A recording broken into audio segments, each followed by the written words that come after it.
Salut les petits embryons, aujourd'hui troisième épisode avec Blandine, mais le cinquième du concept, donc c'est le vraiment dernier épisode. J'espère que cette saga vous aura plu. Moi ça m'a fait vraiment énormément plaisir de tourner ces vidéos, de rencontrer les filles, d'écouter leur histoire contraceptive, c'était vraiment top. Donc voilà, et aujourd'hui Blandine nous raconte son expérience avec le stérilet, mais cette fois-ci au cuivre. Bisous, bon visionnage. Donc maintenant, on arrive en 2021. Troisième contraception à tester, c'est le stérile en cuivre, c'est le 7med. Je ne sais pas si ça se prononce bien comme ça. Et c'est une contraception que j'ai depuis 2021 et que j'ai encore aujourd'hui, donc après 3 ans. La pose du stérilet, par rapport à ma première expérience de pose de stérilet, je m'attendais à avoir super mal et finalement, ça s'est super bien passé, tant la pose que l'après. Petite anecdote, le médecin m'avait dit que j'avais un utérus ultra chill, ça m'avait fait rire et voilà, donc la pose très bien.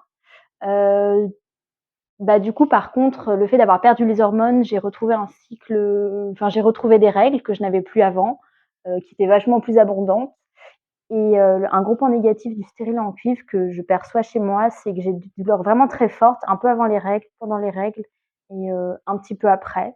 Notamment le deuxième jour, j'ai des pics de douleur pendant, entre 6 et 12 heures, ça dépend des fois, où je suis vraiment allongée et je me tords de douleur littéralement, je suis vraiment, un légume. Donc ça, c'est pour les symptômes plutôt physiques. Après, il y a, bon, le ventre qui gonfle et cetera. J'ai envie de dire que c'est quelque chose de normal. Et par contre, le point qui est vraiment, difficile pour moi, c'est plutôt sur l'aspect, émotionnel. Comme je ne suis plus régulée par les hormones, hem, un peu avant mes règles, je peux avoir des phases, de dépression, d'anxiété, de dévalorisation, de grosses remises en question et c'est assez difficile de le vivre chaque mois.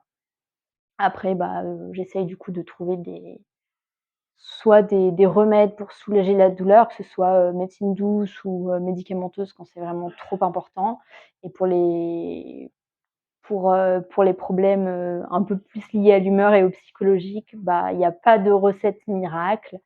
C'est faire du sport, essayer de bien dormir, essayer de bien manger, donc des fois ça se passe un peu mieux que d'autres fois et ça dépend un peu de la situation de la vie quotidienne, qu'il y a autour aussi, le travail, les amis et cetera.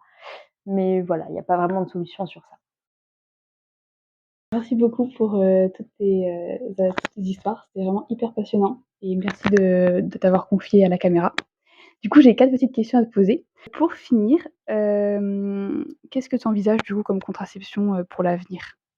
Alors là, j'en suis à un stade où j'hésite, à revenir au stérilet hormonal par rapport aux douleurs que j'ai chaque mois et au côté émotionnel. Mais d'un autre côté, je suis contente de ne pas avoir d'hormones dans mon corps. Donc je me pose la question. Pour l'instant, je garde mon stérilet en cuivre. Il me reste encore 2 ans, avec, OK, à ouais. l'intérieur de moi et j'essaye de trouver des alternatives pour, soulager les douleurs et cetera et puis si vraiment je vois que ça tient pas dans le temps, je pense que je repasserai au stérilet, hormonal pour l'instant. OK, ça marche. Bah, en tout cas, merci pour, t'avoir livré à la caméra et merci d'avoir répondu aux questions.